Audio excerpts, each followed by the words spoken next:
اسی طریقے سے نماز کا معاملہ جو ہے وہ پہلے کیوں نہیں آیا؟ نماز کا بعد میں آ رہا ہے. آت المال حبہ ذوی القربى والیتامى والمساکین وابن السبیل والسائلین وفی الرقاب. کتنا دور لے گئے. واقام الصلاۃ وآتى الزکاۃ. یہ ہے ترتیب کے اعتبار سے جو میں نے عرض کیا تھا. یہاں عنوان کیا ہے؟ یہاں نیکی کی حقیقت عنوان ہے. اس کی روح ایمان ہے اور اس کا ظاہر اس میں سب سے پہلے انسانی ہمدردی، اور اس ہمدردی کی بنا پر وہ مال جو بہت محبوب ہے خرچ کرنا. درد دل کے واسطے پیدا کیا انسان کو، ورنہ طاعت کے لیے کچھ کم نہ تھے کروبیاں. اگر یہ نہیں ہے تو کچھ نہیں. حضور نے فرمایا من یحرم الرفق فقد حرم الخیر کلہ. جو شخص دل کی نرمی سے محروم ہو گیا وہ کل کے کل خیر سے محروم ہو گیا. کسی کو دکھ میں دیکھو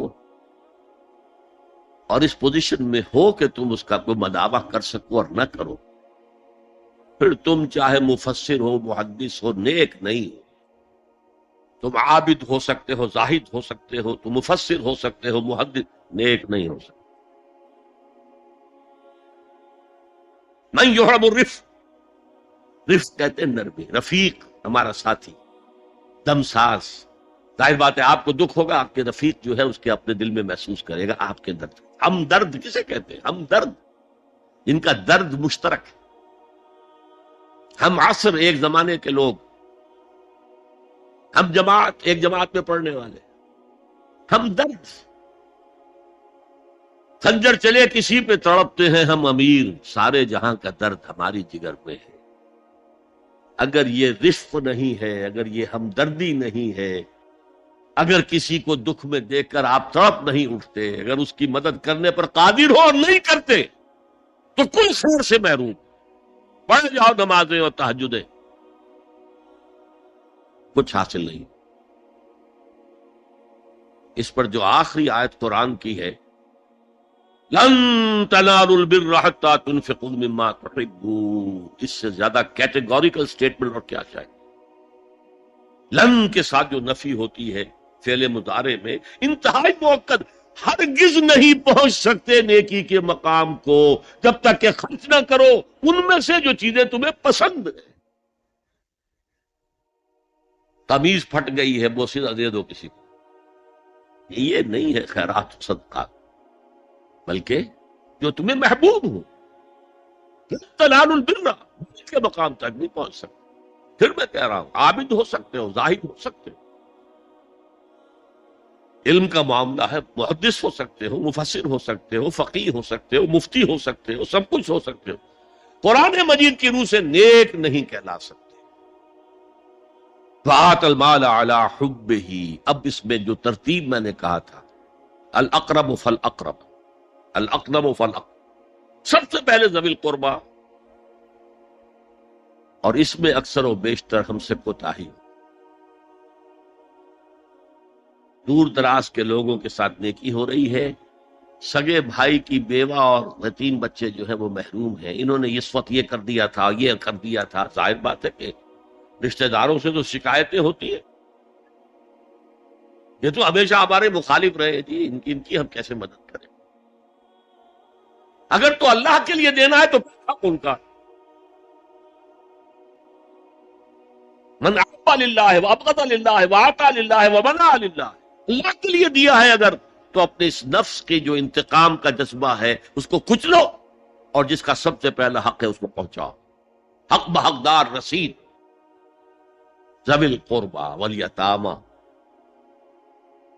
جو بے سہارا رہ گئے، باپ کا سایہ نہ تھا. والمساکین، مساکین کسے کہتے ہیں؟ مسکنت کہتے ہیں کم ہمتی. آپ کو معلوم ہے آج کل ایک مرض کہلاتا ہے نیورستھینیا. آدمی دیکھنے میں ہٹا کٹا ہے، صحت مند ہے، لیکن اندر سے اس کی کوئی ہمت ایسے جواب دے گئی ہے کچھ کر ہی نہیں سکتا. وہ ہے مسکین. اسی لیے جو فرمایا گیا یہودیوں کے لیے ضربت علیہم الذلۃ والمسکنہ، ذلت کے معنی بھی کمزوری اور مسکنت کم ہمت، ہمت ختم.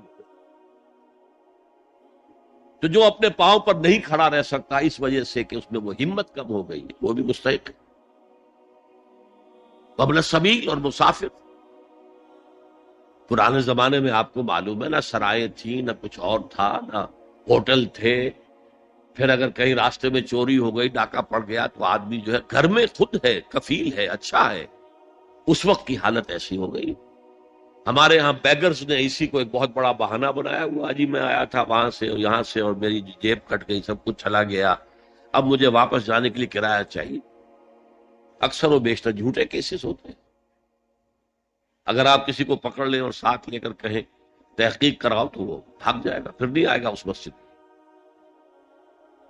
لیکن یہ کہ ابن السبیل یہ بھی ایک کھاتا ہے. وسائلین، یہ ذرا تفصیل طلب معاملہ ہے. اسلام کی تعلیم بڑی متوازن. ایک طرف سوال کی مذمت ہے، مت اپنا دستے سوال دراز کرو کسی کے سامنے. جو شخص ہاتھ پھیلاتا ہے مانگنے کے لیے، وہ اپنی عزت نفس کو ہتھیلی پر رکھ کر آپ کے سامنے پیش کرتا ہے، اور آپ ٹھوکر مار دیتے ہیں اس کی عزت نفس. مانگو اللہ سے، اللہ کسی کے دل میں ڈالے تمہاری ضرورت پوری کر سکتے، بغیر اس کے کہ تم کسی کے سامنے دستے سوال دراز کرو. اس کی مسمت ہے. اور خاص طور پر بیگری جو ایک انسٹیٹیوشن بن گیا ہے، ایک پیشہ بن گیا ہے، تو اسلام کی تعلیمات کے منافی. اور جس طرح کی ہم خیرات بانٹتے ہیں، 5 روپے کا نوٹ دے رہے ہیں مانگنے والوں کو، مسجدوں کے باہر سمجھ رہے ہیں ہم نے حاتم طائی کی خبر کو لات مار دی، حالانکہ حقیقت میں آپ انسٹیٹیوشن آف بیگری کو سپورٹ کر رہے ہیں. کسی ایک کو لے لو، آؤ چلو مجھے اپنا گھر دکھاؤ، مجھے بتاؤ تم واقعی اس قابل ہو یا نہیں ہو، اور پھر اس کی مدد کریں، لمسم کریں. پھر وہ 5 روپے نہیں ایسی دے کہ وہ کچھ اپنے پاؤں پر کھڑا ہو سکے. میں نے 1 روپیہ نہیں کہا، اس لیے کہ 1 روپیہ تو اب کوئی شے نہیں رہی، لیکن یہ کہ 5 روپے کا نوٹ بھی آپ نے تقسیم کرنے شروع کر دیے، یہ کیا ہے؟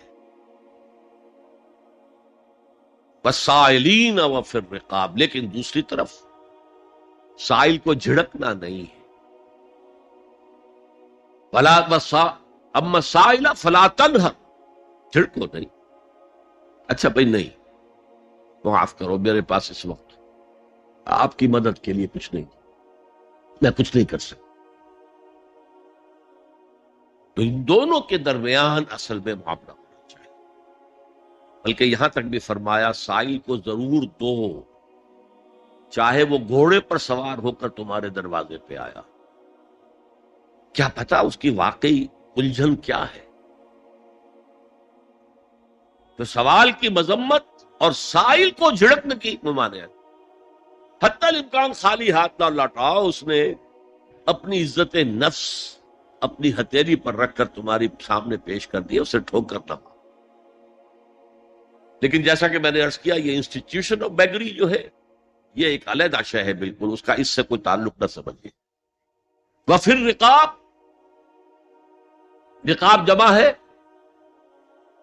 رقبہ، گردن. فک رقبۃ او اطعام فی یوم ذی مسغبۃ یتیما ذا مقربۃ او مسکینا ذا متربہ. فک رقبۃ، کسی کی گردن چھڑا دینا. اس وقت سب سے بڑی اپلیکیشن اس کی تھی غلاموں کو، کنیزوں کو اپنے پیسے سے خرید کر آزاد کر دینا. بہت بڑی نیکی، بہت بڑی نیکی. اور حضرت ابو بکر رضی اللہ تعالیٰ عنہ کے دفتر فضائل میں سب سے اونچا کام یہ کہ جن غلاموں کو اور جن کنیزوں کو ستایا جا رہا تھا، دیئر اونرز، دیئر ماسٹرز، ان کے آقا کو حق حاصل تھا، جو چاہے کریں ان کے ساتھ، قتل کر دے، کوئی پوچھنے والا نہیں. یہ میں پہلے بھی عرض کر چکا ہوں. میری ملکیت ہے، جیسے میری بکری میری ملکیت ہے، میں نے اس کو ذبح کیا، گوشت کھا لیا، تم کون ہوتے ہو پوچھنے والے؟